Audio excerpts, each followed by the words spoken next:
Hello, it's Howard Rheingold. Today I want to concentrate on the skill and literacy of determining credibility of information that you find on the internet.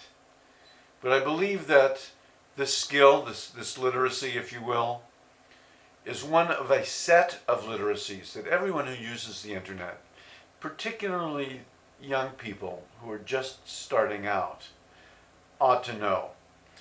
I've concentrated on 5 literacies, so before I zoom in on search and credibility or crap detection, I want to situate this within a larger set of skills that everyone ought to at least be acquainted with before they get onto the internet.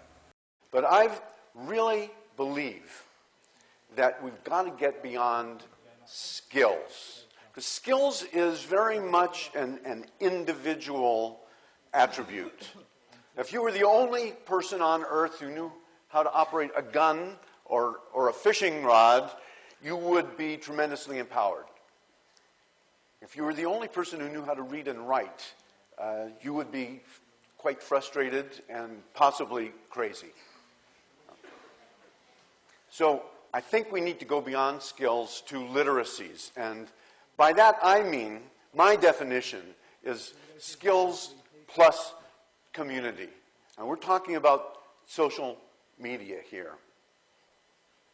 So I want to touch upon not all of the literacies that are facing us, but I think 5 of the most important ones. Attention, the fundamental particle of all the other literacies. Participation, we're all deeply involved in participation.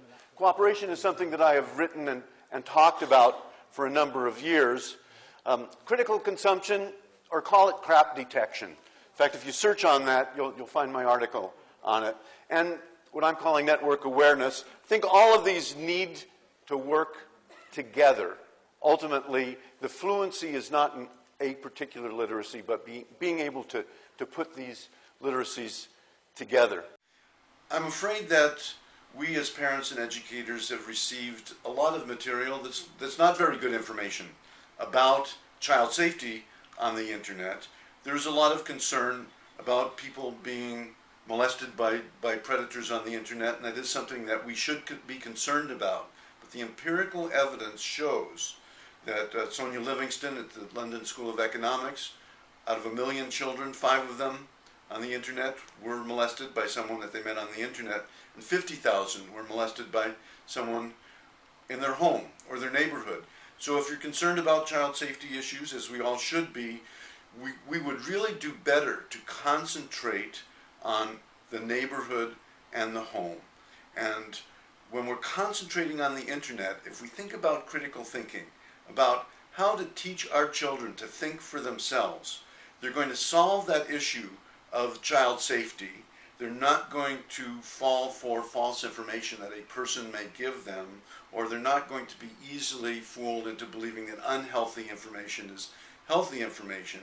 But they're also going to be able to deal with a much broader danger. And that broader danger is that if we don't teach our children how to question properly the information they find on the internet, they are not likely to be able to tell the difference between good information and bad information. Whether they're doing a book report for school, they're trying to find out something about health, they're planning a vacation, any of the things that people use search engines for these days, the responsibility for determining whether the information that they find is no longer that of the publisher, but that of the consumer of information. So child safety, yes, is important. I think that there's a broader area of child safety, which is not letting them loose in a world of uncertain information without having the tools to determine whether that information is accurate or not. We're not really talking about something that requires a college degree. It's not rocket science, it's not calculus, it's not even learning the multiplication tables. It's about learning how to ask some simple questions about the material that you find online and to determine an attitude towards everything that you find online that's going to require you to look below the surface and find out a little bit more than what's presented to you. I started writing about search and credibility, and in my research came across this wonderful Hemingway quote in which he said, "What a good journalist needs is an internal crap detector." And I thought, you know, that's what everybody needs online these days. I really have witnessed the growth of the internet since the early days, and like many, I've marveled at the extremely wonderful cornucopia of useful information that's available, and like many, I've been dismayed at the garbage, the torrent of bad information, and I've thought about what can be done about that, and I really don't believe that we either can or should try to control how people put information onto the internet. We wouldn't have those billions of pages of information if we didn't have the freedom for anybody to put their database or their paper or their collection of documents online. To try to control it would really be a nightmare. We really need to teach people a literacy, a skill from the consumer point of view of being able to determine the degree of credibility or accuracy on what they find online. And I think that this really has benefits that go two ways. There are internal benefits, and I think that there are benefits for the entire internet, for the internet as a commons, so to speak. So the internal benefit is really simply this. If you want to send your child or your student out into the world of the internet, and you want to equip them with the ability to use the information that they find there for their lives, for their schoolwork, then you need to help them learn how to determine credibility. They need to know how to search, and they need to know how to determine the credibility of what they find. The better they know that, the better your child or your student knows that, the more successful they are likely to be. It's just like in the olden days, if you didn't have an education, you weren't likely to succeed. Nowadays, not only if you don't have an education, but if you don't know how to use the internet, you're going to be less likely to succeed. So this is the internal benefit of crap detection, or search and credibility, if you want to be a little more formal about it. The essence, I think, what you need to teach your 8-year-old before he or she gets online are two questions. And I don't think that this is a one-lesson education. I think that this is a question or questions that we have to keep asking ourselves. Literally, you can pluck out of the air. Some of you are probably doing it right now. The answer to any question, if you know how to ask it.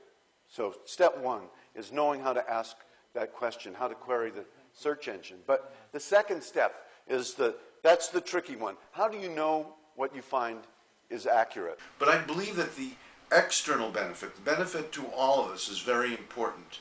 There's the notion of the internet as a commons, of a public good that's useful to everyone. And how long is it going to be useful to everyone if it's going to be filled with urban legends and hoaxes and pornography and spam, all of the unwholesome material that we see online? I think that if we can increase the number of people who are able to tell the difference between bad information and good information, we're going to increase the value of the commons to all of us. That instead of trying to do the hopeless task of trying to shovel with a teaspoon all of the bad information that's been pouring onto the internet, if we can simply teach people to detect the good information, pay less attention to the bad information, to help their friends, because increasingly search and credibility skills are social skills, to help their friends build personal trust networks, to determine good information, scientific information, scholarly information, health-related information, information related to your social needs, like where am I going to go on vacation, where am I going to go on Friday night. Then I think that we're going to be able to improve the internet experience for everybody. And the capital investment in teaching people search and credibility skills, crap detection skills is minuscule compared to the cost of building servers and creating all of the physical infrastructure that the internet requires. So Howard, I'm hoping that you'll tell us a little bit more about sort of the societal components of critical thinking. In other words, if we had a perfect society where everybody was just completely sharp as tacks and they go on the internet and they're not fooled by anything and they're shrewd evaluators of internet information, what are the things that we would need to have in place? What kind of technical tools or educational programs, or what kinds of things will we need to have a critically thought out society? Well, I'm thinking that in the future, as now, we're increasingly seeing three somewhat intersecting areas. Now, I've been talking a great deal about literacies, and I just define literacy as a kind of combination of skill and social. Skill means I know how to read and write, but social means I'm also able to participate in the community of literates, and this goes for all sorts of literacies, not just alphabetic literacy. I think that we need to teach search and credibility skills to people, that literacy, which is essentially educational, whether it comes from parents or whether it comes from schools, is an important and increasing component. But I think that there's a technological component, an algorithmic component, that the search engines themselves, we are already seeing, are getting better at providing tools that will enable people to test credibility of some of the information they see.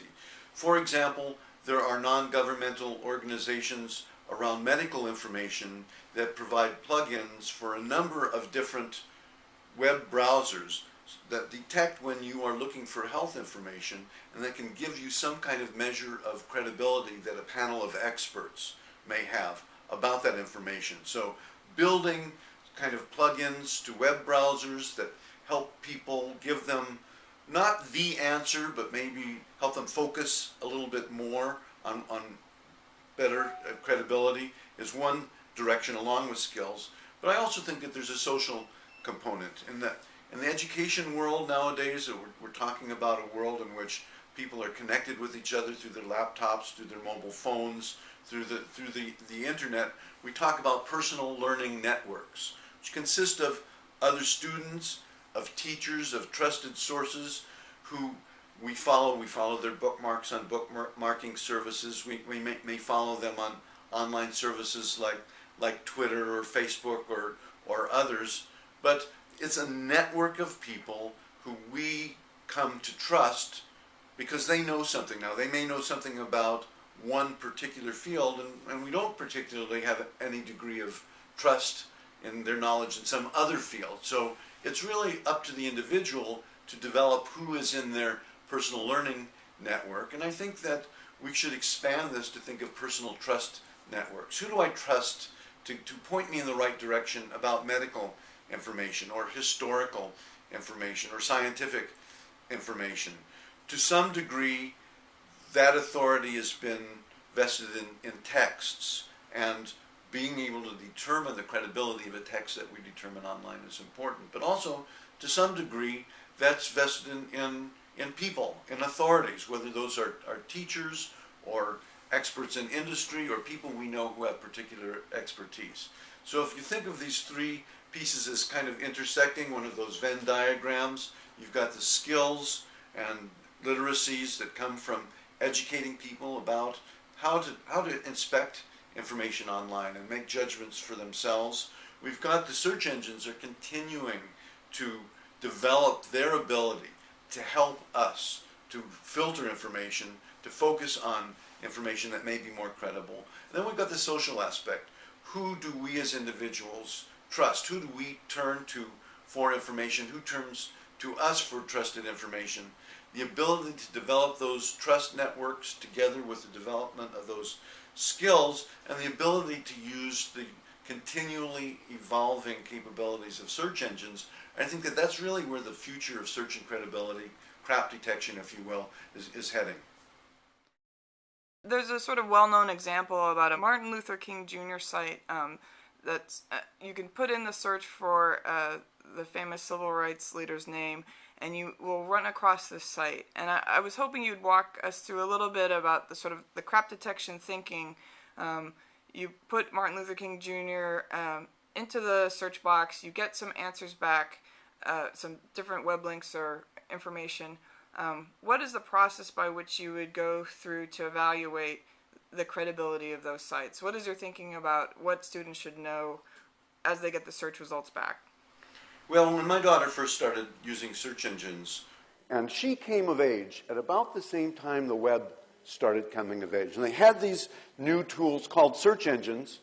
This was before Google, several years before Google, and I noticed that in addition to going to the library and getting books out, she was beginning to enter search terms into search engines. So, of course, I sat down with her in front of the PC and did some searches and explained to her that things had changed right then and there for her, that the authority of the text that goes back at least 1,000 years had been overturned, that you could go to the library and you could take a book out and you might disagree with the book, but probably somebody or several somebodies had been paid to check the factual claims in that book. But, of course, when you get something online, there's no guarantee that it's accurate or even not totally bogus. Suddenly, the authority is no longer vested in the writer and the publisher. The consumer of information, even my 12-year-old daughter, had to become a critic, had to become a questioner, had to inquire about the reality of the information that was presented to her. So naturally she asked, how do I do that? And I said, well, the first step isn't that hard. You've got to ask the primary question, who is the author? And what do other people say about that author? Put that author's name in the search engine. Keep your critical glasses on. Who are these people who are asking questions or who have opinions about that author? What are the author's sources? Who links to the author? I even showed her how to use Who Is. It's much easier to find out if there's not an author, who is behind that website now. One of the examples I use is a site called martinlutherking.org. It sounds like and looks like it's a site about the well-known civil rights leader, but in fact, it's a site by white supremacists. The deeper you dig into the site, the less favorable Martin Luther King looks to you. So here are a couple of tools. It's not that difficult to look for an author. Put the author's name in the search engine. If you don't find an author, use Who Is, then use a search engine to find out what you find out there. So I think the first step is to find out who's behind this. The next step, of course, is to determine what kind of agenda they may have. Is this person speaking for an organization that has a particular kind of bias? Are there terms that they use that would indicate a particular kind of bias? Look at their sources. Do they not have sources? Certainly in scholarly and scientific and journalistic work, someone presents a paper or an article or a news story and they don't have any sources for it, then you have to really discount that because that's good journalistic, scientific, scholarly practice. If they do have sources, go take a look at those sources. What do people have to say about those sources? Think like a detective. You are on a little bit of a detective hunt here. You're trying to find out, who is this person that's trying to tell me something? What might they be trying to convince me of? What might they have to hide? What do they base their opinions on? I think if you do that detective work a couple of times, you begin to develop an attitude of thinking like a detective online. And I think this is particularly appealing to young children. It gives them an opportunity not just to be kind of the passive recipient of what is sold to them, but they are active explorers of information. They are active detectives who are trying to get the story. And I think that that's something that's exciting to young people, and it's something that's going to end up being very necessary for them. How do you go about teaching, in the classroom? How are you presenting critical thinking skills, and what are the methods that you're using? Well, when you talk about critical thinking skills, you're really talking about questions. I think starting from questions is the way to go. Students quite often come into a classroom assuming that the teacher has some knowledge that they're going to pour into their heads, they're going to take notes, they're going to be able to regurgitate those notes come test time. It really doesn't have much to do with engaging their active inquiry processes.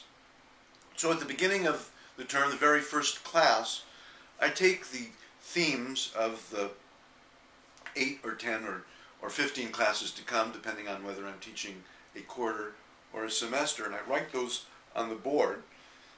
I ask the students to look at the texts that I've assigned for those themes, and I ask them to physically get up and cluster around the whiteboard, around the themes that are the most appealing to them, the ones that they would be most interested in spending their time exploring. And then I ask them to take 20 minutes and come up with what they think are the most important questions to them personally, to their society, to their future, to ask about those themes. So when I'm teaching a course about social media, for example, there are questions about community, there are questions about identity, questions about the public sphere, how does this all relate to democracy? There's questions about social capital, how do people get things done together? All of these form themes, and I want these student groups to start with questions. And then each week I work with the students in my office hours before the class to see how can we provoke these questions in all of the students. There are a number of different ways in which you can induce students to look at subject matter, not by memorizing it, but by asking questions about it. You could, for example, use what they call the jigsaw method, where you take a subject and come up with what are the 5 essential questions that if you answer these, then you can get a good picture of the subject. Break up into 5 teams and have each team tackle that, and then have them report, and then all put that together. Another method might be having 5 questions and put each of them on a whiteboard, and then have the teams move from one whiteboard to another so that everybody tackles all of the questions, but they add on to and relate to what the questions that previous students have asked. Simply inducing students to ask questions is the beginning. A culture of collaborative inquiry is really the goal. That's kind of a fancy word, but what it starts with is simply saying, here's the subject. What are the most important questions to ask? It's a very different approach from, here's the subject, here's what you need to know about it. There's a lot more to say about crap detection, of course. And my article, Crap Detection 101, is a start. I'm going to be working on expanding that into a book and a set of materials, and I'm going to invite you and others to help me in creating a public resource whereby strategies, tools, puzzles, and tests that enable educators at all levels to teach critical thinking and critical consumption will be able to provide support to anybody out there who wants to get their students started right on the internet.